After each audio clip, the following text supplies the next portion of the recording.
में आप खड़े हैं, एक तरफ एनडीए का उम्मीदवार है, एक तरफ महागठबंधन का उम्मीदवार है। इस बीच में आप खड़े हैं, आपका कोई भी पार्टी आपको सहयोग नहीं कर रही है, फिर भी आप मतलब कि निर्दलीय से चुनाव लड़ रहे हैं, पब्लिक फील्ड में जा रहे हैं, क्या रिस्पॉन्स मिल रहा है आपको?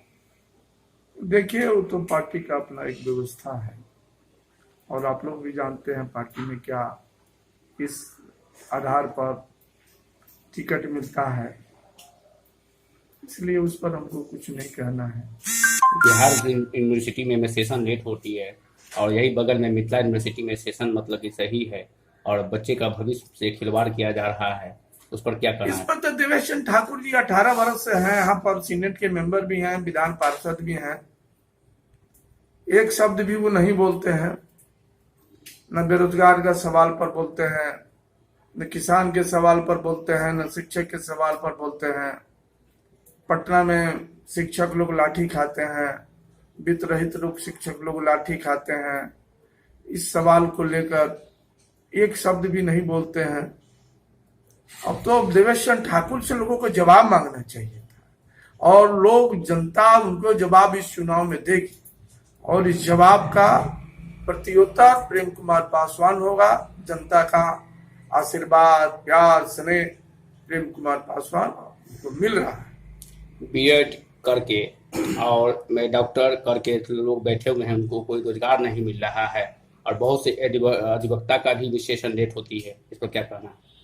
देखिए, ये तो आप एक ही सवाल से दोनों सवाल जुड़ा हुआ है कि विधान पार्षद महोदय का ध्यान नहीं है इस पर। उनको यहाँ से चुनाव जीत कर चले जाते हैं बॉम्बे। बॉम्बे में ही आप उनका कारोबार है, यहाँ कारोबार उनका है नहीं। वहां तो चुनाव जीतना, उनका तो चुनाव लड़ना एक शौक है।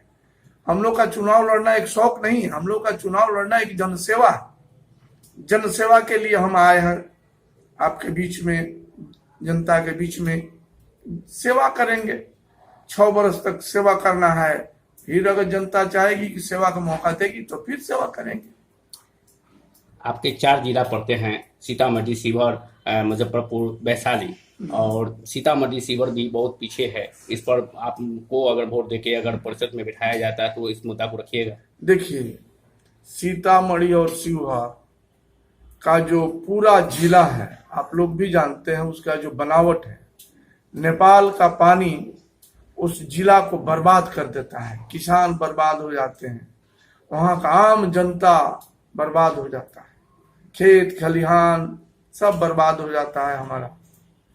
और इस सवाल को लेकर एक नया अंतर्राष्ट्रीय स्तर पर पहल करना होगा और वहां के जो हम लोग जैसे लोग अगर जीत कर जाते हैं तो इस सवाल को पहली प्राथमिकता में रखना चाहिए कि वहां का जो पानी का सवाल है, जो नेपाल से पानी आता है, पानी के सवाल को लेकर विधान परिषद में एक मजबूत बहस होनी चाहिए कि हमारा मुजफ्फरपुर और शिवहर, सीतामढ़ी का जो किसान है बर्बाद नहीं हो, आम जनता सुरक्षित रहे। ये कोरोना वायरस में भी मतलब कि लोग गए भूख से मर रहे थे और बाढ़ से भी मतलब कि जैसे त्रस्त थे, इस पर क्या कहना है?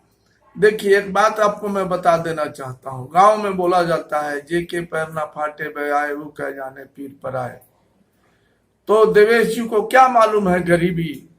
जो आदमी पाव रोटी और ब्रेड खाकर जीवन व्यतीत करता हो, वो क्या जानेगा भूख, बेरोजगारी, गरीबी। तो ऐसे लोगों को तो हम लोग को इनकार कर रहे हैं, जनता इनकार कर रही है। कल परसों सुने हैं उनके साथ काला झंडा वगैरह भी देवेश जी को दिखाया गया है, वापस जाओ का नारा भी उनके साथ लग रहा है। जनता जागरूक हो गई है, जनता जवाब दे रही है देवेश जी को। हर गली, हर चौराहे, हर वकालत खाना में उनको जवाब मिल रहा है। मैं तो चारों वकालत खाना में घूम रहा हूँ, मैं देख रहा हूँ क्या स्थिति है। सब अधिवक्ता लोग बोल रहे हैं कि ना, देवेश जी को मैं इस बार नहीं दूंगा, आप एकमात्र अधिवक्ता के उम्मीदवार हैं, हम लोग आपको जिताएंगे, आप हमारी आवाज बनिएगा।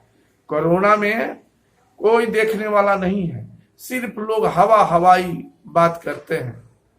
कोई कोरोना में अधिवक्ता को देखने वाले नहीं है, छात्रों को देखने वाला कोई नहीं है। महीनों से हमारे शिक्षकों को वेतन नहीं मिल रहा है, इसको देखने वाला कोई नहीं है। और अभी शिक्षकों का जो पेंशन का सवाल है, उस सवाल को मजबूती से मैं विधान पार्षद में उठाऊंगा। जितने कर्मचारी हैं उनको पेंशन मिलना चाहिए।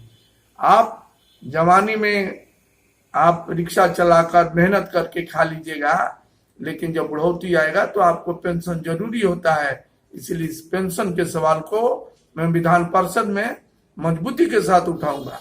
और मैं एक बात आपको और बता देना चाहता हूं, मैं जब सदन में जाऊंगा तो सबसे पहले मैं 4 जिला में, हाजीपुर एक ऐसा जिला है जहां अनुसूचित जाति, जनजाति, पिछड़ा, अति पिछड़ा, अल्पसंख्यक का छात्रों के रहने के लिए छात्रावास नहीं है, मैं उसके लिए सबसे पहले कदम उठाऊंगा। मैं उनकी सवाल को, मेरा पहला कमिटमेंट है कि मैं हाजीपुर में छात्रावास में बनवाऊंगा और छात्रावास बनवाकर उसमें लड़कों को रहने के लिए समुचित व्यवस्था करवाऊंगा। आपको अगर वोट देके भेजा जाता है तो कौन मुद्दे लोग को मतलब कि सही कीजिएगा? मैं बताया ना, मैं तो शिक्षा के सवाल को सबसे प्रथम रखूंगा, छात्रों के सवाल को रखूंगा, बेरोजगारी को रखूंगा। और जो है, देखिए अतिरौत स्नातक में जो लोग जीत कर जाते हैं उनके लिए रोड, नाली, सड़क ये उनका सवाल नहीं है। उनका सवाल है इस देश का शिक्षा कैसे सुधरे, इस देश में व्यवस्था, शिक्षा का जो व्यवस्था है आज क्या है। प्राइवेट शिक्षकों का, प्राइवेट जो है स्कूलों का मनमानी हो गया है। पढ़ाइए चाहे नहीं पढ़ाइए, गार्जियन को उनका 10,000 50,000 का बिल चला गया और वो बेचारा हमारा जो गार्जियन है कैसे कोरोना में पैसा जमा करता है और धमकी दिया जाता है स्कूल के तरफ से कि अगर आप पैसा जमा नहीं करिएगा तो आपके बच्चों का नाम काट देंगे, आपके बच्चे का सर्टिफिकेट जब्त कर लेंगे। इस तरह का बहुत सा प्रॉब्लम है और इस माफिया में तमाम जो लोग हैं सदन में जाने का प्रयास कर रहे हैं। इनको जनता रोकेगी और जनता रोक रही है।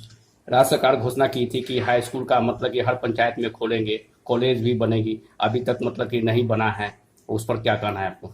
देखिए, राज्य सरकार क्या करेगी? राज्य सरकार को तो सिर्फ हवा देना है। देखिए 6 वर्ष तक देवेश जी रहे भारतीय जनता पार्टी में और राताराती जनता दल यू का सदस्यता ज्वाइन की। आखिर इस सवाल का कोई जवाब है ना कि आप राताराती जदयू क्यों ज्वाइन की? इस सवाल का जवाब आपसे जनता पूछ रही है। आप किसको बरगलाना चाहते हैं? तिरहुत स्नातक की जनता को बरगला रहे हैं।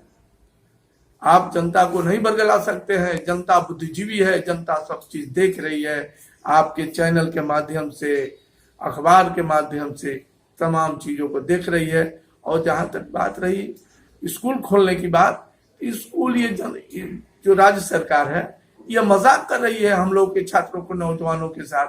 आपको बता देना चाहता हूं मैं, अनुसूचित जाति जनजाति का जो स्टाइपन मिलता था उसको इसने बंद कर दिया राज्य सरकार ने। फेलोशिप, जो पीएचडी का फेलोशिप मिलता था उसको बंद कर दिया इसने तो अनुसूचित जाति और बैकवर्ड दलितों और सवर्णों के साथ अन्याय किया है। इस सरकार को तो जवाब मिलना चाहिए और ऐसे लोग, छलिया लोगों को हराना चाहिए। और ये हारेंगे इस बार। और इस बार जनता का मूड परिवर्तित हो गया है और इस बार प्रेम कुमार पासवान ही चारों जिला में नजर आ रहे हैं। लोग माने हमको गाली दे रहे हैं। मैंने तो कल कमिश्नर से आपको बोला कि आप हमको बॉडीगार्ड दीजिए, नहीं दीजिएगा, हमारा जनता बॉडीगार्ड है। जनता हमको रक्षा कर रही है, जनता हमको घुमा रही है। परिचय प्रेम कुमार पासवान तिरहुत स्नातक के उम्मीदवार है, अधिवक्ता भी।